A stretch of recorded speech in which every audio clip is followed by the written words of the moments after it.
இன்றைக்கி இந்த பரங்கிக்காய் நறுக்கி வச்சுருக்கேன். இதில் வத்த குழம்பு பண்ண போகிறேன். அதுக்கு கடுகு, வெந்தயம், பெருங்காயம், பச்சை மிளகா, வத்த மிளகா, கருவேப்பிலை இது எல்லாத்தையும் போட்டுட்டேன்.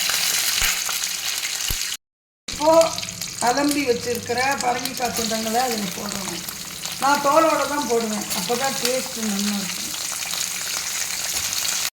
எல்லாத்தையும் போட்டு நல்லா வதக்கிட்டு காய் கொஞ்சம் வந்ததுக்கப்புறம் சாம்பார் பொடி, புளிக்கு தகுந்த சாம்பார் பொடி அதை போட்டுருணும். போட்டால் அந்த எண்ணெய் பாக்கி உள்ள எண்ணெயில் அது பொரிஞ்சிடும். மாதிரி பதத்தில் இப்போது கரைச்சி வச்சுருக்கிற புளியை அதில் சேர்த்துடணும். உடனே உப்பையும் போட்டுடணும். குழம்பு இப்போது நல்லா கொதித்து குறுகி போயிடுத்து. இதுதான் பரங்கிக்காய் வற்றல் குழம்பு.